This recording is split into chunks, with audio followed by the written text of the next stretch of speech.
Baik saudara, kita akan lanjutkan. Hari ini sudah sampai di Keluaran pasal 25.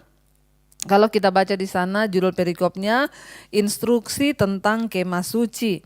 Petunjuk untuk mendirikan kemah suci mengenai persembahan khusus. Ayat yang pertama, berfirmanlah Tuhan kepada Musa, katakanlah kepada orang Israel, supaya mereka memungut bagiku persembahan khusus dari setiap orang yang terdorong hatinya, haruslah kamu pungut persembahan khusus kepadaku itu.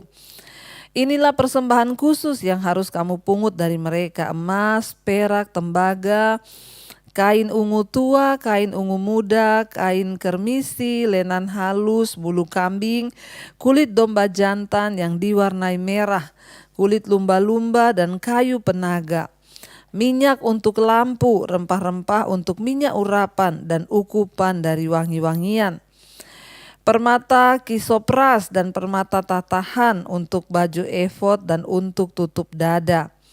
Dan mereka harus membuat tempat kudus bagiku supaya aku akan diam di tengah-tengah mereka, menurut segala apa yang kutunjukkan kepadamu sebagai contoh kemah suci dan sebagai contoh segala perabotnya, demikianlah harus kamu membuatnya.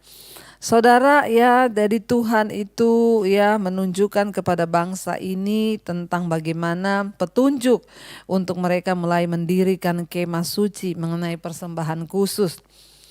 Ya, Tuhan berfirman kepada Musa agar dia mengatakan kepada orang Israel supaya mereka memungut bagiku persembahan khusus. Ya, jadi ada yang namanya persembahan khusus. Apakah itu sama dengan kalau zaman sekarang orang bilang, "Bu, persembahan khusus itu sama dengan kolekte?" Enggak. Ya, berbeda. Namanya juga persembahan khusus, ya, yang dikhususkan. Ya, dan yang firman Tuhan berkata dari setiap orang yang terdorong hatinya. Ya, namanya juga persembahan khusus, hanya diberikan bagi orang yang hatinya tergerak, ya. Karena kalau tidak tergerak jangan dipaksakan. Nanti jadi dosa, saudara. Ada yang bilang, "Apa itu dikit-dikit uang, dikit-dikit ini?" Ya, namanya juga persembahan khusus. Tuhan bilang, ya, dari orang-orang yang terdorong hatinya. Ingat, ya, makanya firman Tuhan juga mengajarkan persembahan yang terbesar di Alkitab itu bukan dari orang kaya, saudara, tetapi dari seorang janda miskin. Kenapa dikatakan janda miskin itu memberi yang terbaik? Karena dia memberi dari hati yang terdorong. Ya, segala yang dia punya itu yang dia berikan. Kenapa? Karena hatinya tergerak. Jadi saudara, persembahan itu besar atau kecilnya di hadapan Tuhan tidak dilihat dari jumlahnya, tetapi dari sikap hati kita memberi. Sekalipun jumlahnya kecil seperti wanita miskin, janda miskin itu, tapi dia memberi dari hati. Karena itu dia beri semua yang ada padanya. Ya, jadi Tuhan tidak melihat jumlah, tapi Tuhan melihat sikap hati kita. Makanya Tuhan berpesan kepada Musa, berfirmanlah Tuhan kepada Musa, katakanlah kepada orang Israel supaya mereka memungut persembahan khusus dari setiap orang yang terdorong hatinya. Yang tidak terdorong jangan, saudara, ya, supaya tidak menjadi dosa. Karena persembahan itu kalau diberi dengan bersungut-sungut akan menjadi dosa. Tapi ketika kita memberi dengan sukacita dari sikap hati yang benar, maka itu akan membawa berkat, saudara. Dikatakan di sana, ya, inilah persembahan khusus pada waktu itu. Apa yang harus mereka persembahkan? Ada emas, ada perak, tembaga, kain ungu tua, kain ungu muda, kain kermisi, dan ini semua merupakan bahan-bahan untuk yang dipakai di dalam kemah suci Tuhan. Ya, ini semua adalah bahan-bahan yang dipakai nanti untuk, ya, yang ada di dalam pembangunan kemah suci. Ya, jadi Tuhan bilang ada kulit, ya, kulit domba jantan, ya, kulit lumba-lumba yang diwarnai warna merah, minyak untuk lampu, rempah-rempah, ya, untuk minyak urapan dan juga untuk ukupan dan wangi-wangian. Bahkan, ya, persembahan khusus ada yang diambil itu permata krisopras, ya. Itu dimintai Tuhan daripada, ya, bangsa ini. Kita melihat di sini, saudara, ya, di pasal 25 ini mencatat, ya, sampai nanti pasal 31 kita akan belajar. Ini semua mencatat petunjuk-petunjuk Allah di dalam membangun kemah suci. Ya, nanti kita akan lihat sampai pasal 35, 39 itu menceritakan bagaimana petunjuk-petunjuk tersebut ya harus dilaksanakan saudara. Bahkan telah dilaksanakan. Namun apa yang dapat ditunjukkan oleh rincian pembangunan yang rumit di zaman dulu ini bagi kita sekarang? Yang pertama adalah apa? Tuhan menuntut kualitas yang tinggi di dalam membangun kemah atau baitnya saudara. Kualitas yang tinggi yang benar-benar dari bahan-bahan yang berharga yang digunakan untuk membangun kemah suci ini menunjukkan bahwa betapa keagungan ya Allah dan kemuliaan Allah itu memang harus dihargai di dalam terlihat dari pembangunan bait suci, kemah suci, dari aturan-aturan yang Tuhan buat, bahkan bahan-bahan yang dipakai untuk membangun. Ya ada emas, perak, ada perunggu, ada batu permata. Jadi kita melihat saudara bahkan kulit ya kulit binatang yang asli, bukan barang-barang sembarangan. Ya kalau zaman sekarang kita tahu bahwa bait Allah itu siapa? Tubuh kita. Sebagai baitnya Tuhan. Sekarang Tuhan tidak lagi hadir di dalam kemah-kemah tertentu, di bait-bait tertentu, tetapi sekarang Tuhan hadir di dalam hidup kita. Nah, kalau kita tahu bahwa tempat kita, tubuh kita ini adalah bait Allah, betapa kita harus menjaga kekudusan hidup kita sebab Allah berdiam di dalam hidup kita. Ya, kalau zaman dulu kita lihat semua aturan Tuhan buat dengan barang-barang yang begitu berharga untuk pembangunan bait suci, kemah suci Tuhan.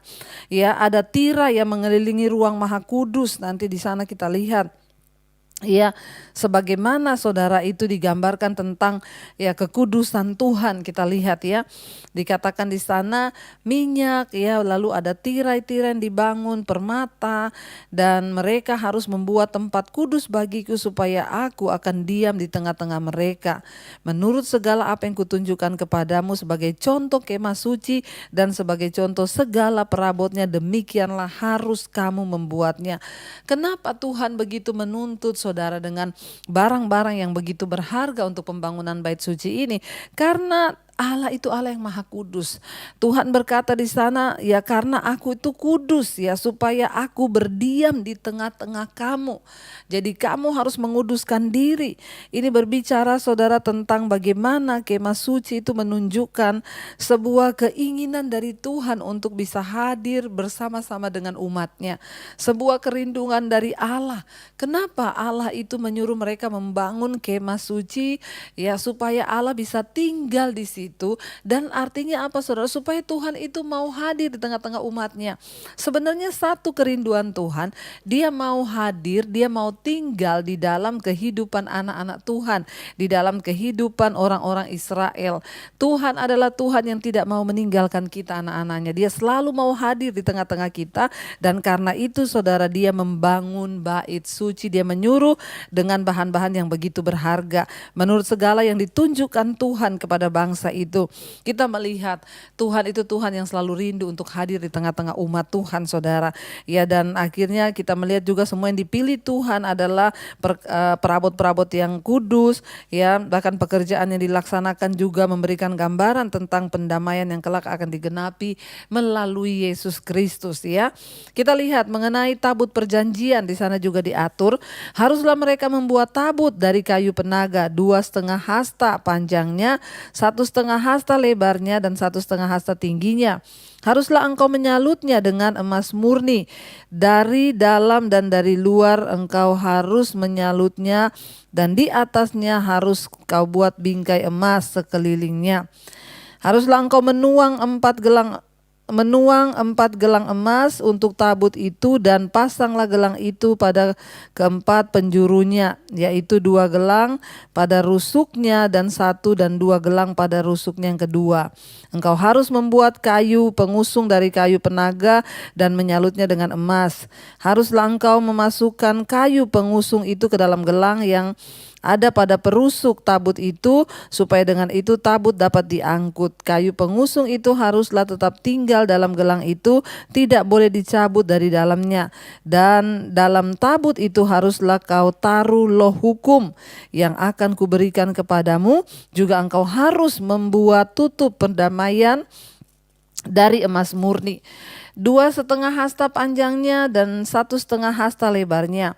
Dan haruslah kau buat 2 kerup emas, kau buatlah itu dari emas tempaan pada kedua ujung tutup pendamaian itu. Buatlah 1 kerup pada ujung sebelah sini dan 1 kerup pada ujung sebelah sana. Seiras dengan tutup pendamaian itu, kamu buatlah kerup itu di atas kedua ujungnya. Kerup-kerup itu harus mengembangkan kedua sayapnya ke atas, sedang sayap-sayap itu menudungi tutup pendamaian itu dan mukanya menghadap ke masing-masing. Kepada tutup pendamaian itulah harus menghadap muka kerup-kerup itu. Haruslah kau letakkan tutup pendamaian itu di atas tabut, dan dalam tabut itu engkau harus menahan loh hukum yang akan kuberikan kepadamu, dan di sanalah aku akan bertemu dengan engkau, dan di atas tutup pendamaian itu dari antara kedua kerup yang di atas tabut hukum itu aku akan berbicara dengan engkau tentang tentang segala sesuatu yang akan kuperintahkan kepadamu untuk disampaikan kepada orang Israel.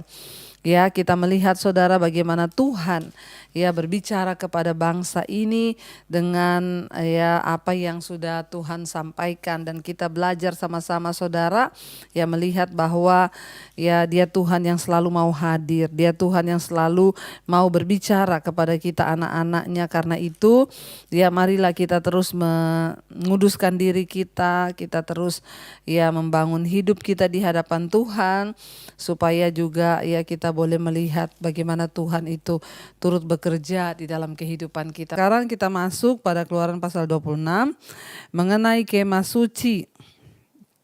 Ayat yang pertama, kemah suci itu haruslah kau buat dari 10 tenda dari lenan halus yang dipintal benangnya, ya, dan dari kain ungu tua, kain ungu muda, dan kain kermisi. Ya, dikatakan sana dengan ada kerupnya, buatan ahli tenun haruslah kau buat semuanya. Ayat yang kedua, panjang tiap-tiap tenda haruslah 28 hasta dan lebarnya tiap-tiap tenda 4 hasta. Segala tenda itu harus sama ukurannya. 5 dari tenda itu haruslah dirangkap menjadi 1 dan yang 5 lagi juga harus dirangkap menjadi 1. Pada rangkapan yang pertama di tepi 1 tenda yang di ujung haruslah engkau membuat sosok-sosok kain ungu, ya ungu tua, dan demikian juga di tepi 1 tenda yang paling ujung pada rangkapan yang kedua. 50 sosok harus kau buat pada tenda yang 1 dan 50 sosok pada tenda yang di ujung pada rangkapan yang kedua, sehingga sosok-sosok itu tepat berhadapan satu sama lain. Dan haruslah engkau membuat 50 kaitan emas dan menyambung tenda-tenda kemah suci yang satu dengan yang lain dengan memakai kaitan itu sehingga menjadi 1. Juga haruslah engkau membuat tenda-tenda itu dari bulu kambing menjadi atap kemah yang menudungi kemah suci. 11 tenda harus kau buat. Panjang tiap-tiap tenda harus 30 hasta dan lebarnya tiap-tiap tenda 4 hasta. Yang 11 tenda itu harus sama ukurannya. 5 dari tenda itu harus kau sambung ya dengan tersendiri, dan 6 dari tenda itu dengan tersendiri. Dan tenda yang ke-6 haruslah kau lipat 2. Di sebelah depan kemah itu haruslah engkau membuat 50 sosok pada rangkapan yang pertama di tepi suatu tenda yang di ujung, dan 50 sosok di tepi satu tenda pada rangkapan yang kedua. Ayat yang 11, haruslah engkau membuat 50 kaitan tembaga dan memasukkan kaitan itu ke dalam sosok-sosok itu, dan menyambung tenda-tenda kemah itu supaya menjadi 1. Mengenai bagian yang berjuntai yang terlebih pada tenda kemah itu haruslah setengah dari tenda yang terlebih itu berjuntai di sebelah belakang kemah suci. Sehasta di sebelah sini dan sehasta di sebelah sana pada bagian yang terlebih pada sepanjang tenda-tenda kemah itu haruslah berjuntai pada sisi-sisi kemah suci. Di sebelah sisi dan di sebelah sana, sebelah sini dan sebelah sana untuk menudunginya, juga haruslah engkau membuat untuk kemah itu tudung dari kulit domba jantan yang diwarnai merah dan tudung dari kulit lumba-lumba di atasnya lagi. Haruslah engkau membuat untuk kemah suci ya papan dari kayu, ya penaga yang berdiri tegap, 10 hasta panjangnya dan papan dan panjangnya 1 papan dan 1,5 hasta lebarnya tiap-tiap papan. Tiap-tiap papan harus ada 2 pasaknya yang disengkang satu sama lain. Demikianlah harus kau perbuat dengan segala papan kemah suci. Haruslah engkau membuat papan-papan untuk kemah ya suci, 20 papan pada sebuah selatan. Dan haruslah kau buat 40 alas perak di bawah ke-20 papan itu, 2 alas di bawah 1 papan untuk kedua pasaknya. Dan seterusnya, ya, dan seterusnya 2 alas di bawah setiap papan untuk kedua pasaknya. Juga untuk sisi yang kedua dari kemah suci pada sebelah utara kau buatlah 20 papan dengan 40 alas peraknya, 2 alas di bawah 1 papan dan seterusnya 2 alas di bawah setiap papan. Untuk sisi belakang kemah suci pada sebelah barat haruslah kau buat 6 papan, 2 papan haruslah kau buat untuk sudut kemah suci di sisi belakang. Kedua papan itu haruslah kembar pasaknya di sebelah bawah dan seperti itu juga kembar pasaknya di sebelah atas di dekat gelang yang satu itu. Demikianlah harus kedua papan itu, ya demikianlah harus kedua papan itu, haruslah itu merupakan kedua sudut. Ya, kita melihat di sini Tuhan memberikan aturan-aturan ya bagi bangsa ini supaya mereka itu mendirikan kemah ya yang Tuhan mau, yaitu kemah suci, saudara. Ya, untuk apa kemah suci itu? Tempat mereka datang mencari Tuhan ya dan memuliakan nama Tuhan. Dikatakan di sini tidak terlalu banyak pembahasan, tapi kita akan membaca, saudara, karena ya tidak boleh dilewati, kita baca saja.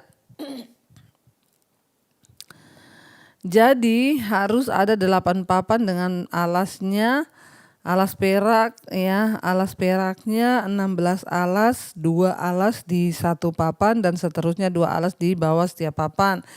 Juga haruslah kau buat kayu lintang dari kayu penaga 5 untuk papan pada sisi yang satu dari kemah suci, 5 kayu lintang untuk papan pada sisi yang kedua dari kemah suci. Dan 5 kayu lintang untuk papan pada sisi kemah suci yang merupakan sisi belakangnya pada sebelah barat. Dan kayu lintang yang di tengah-tengah ya, kayu lintang yang di tengah-tengah papan-papan itu haruslah melintang terus dari ujung ke ujung. Papan-papan itu haruslah kau sulut dengan emas ya.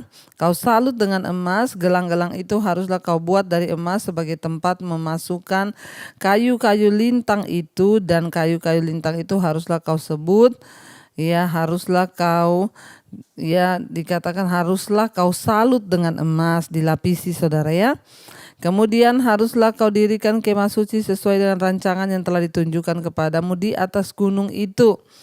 31 haruslah kau buat tabir dari kain ungu tua dan kain ungu muda, kain kermisi dan lenan halus yang dipintal benangnya haruslah dibuat dengan ada kerupnya, buatan ahli tenun. Haruslah engkau menggantungkannya pada 4 tiang dari kayu penaga yang disalut dengan emas, dengan ada kaitannya dari emas berdasarkan 4 alas perak. Haruslah tabir itu kau gantungkan pada kaitan penyambung tenda itu, dan haruslah kau bawa tabut ke sana ya, tabut hukum ke sana ke belakang tabir itu, sehingga tabir itu menjadi pemisah bagimu antara tempat kudus dan tempat maha kudus ya. Tapi kita tahu bersama ketika Yesus mati, tabir itu terbelah. Tabir yang memisahkan antara ya yang kudus dan ruang maha kudus itu bicara tentang hubungan kita dengan Kristus, yang dulu ada tabir terpisah, sekarang tidak ada lagi. Ya, 34, tutup pendamaian itu haruslah kau letakkan di atas tabut hukum di dalam tempat maha kudus. Meja itu haruslah kau taruh di depan tabir itu, dan kendil itu berhadapan dengan meja itu pada sisi selatan dari kemah suci, dan meja itu haruslah kau tempatkan pada sisi utara. 36, juga haruslah kau buat tirai untuk pintu kemah itu dan yang lain, dan kain ungu tua. Dan kain ungu tua dikatakan kain ungu muda, kain kermisi dan lenan halus yang dipintal benangnya. Dikatakan di sana tenunan yang berwarna-warna. Haruslah kau buat 5 tiang dari kayu penaga untuk tirai itu, dan kau salutkan itu dengan emas, dengan ada kaitannya dari emas, yang untuk itu haruslah kau tuang 5 alas dari tembaga. Jadi tidak banyak pembahasan, sebab ini adalah peraturan-peraturan bagaimana bangsa itu disuruh membangun mezbah bagi Tuhan. Dan kita juga percaya malam ini Tuhan juga berbicara bagi kita agar kita juga mau membangun mezbah dalam hidup kita, agar kita mulai membangun mezbah keluarga dalam kehidupan rumah tangga kita. Baik saudara, kita mau tundukkan kepala, kita mau berdoa malam ini. Terima kasih Bapa, kami mengucap syukur buat malam hari ini Tuhan, Engkau yang mengatur setiap hidup kami.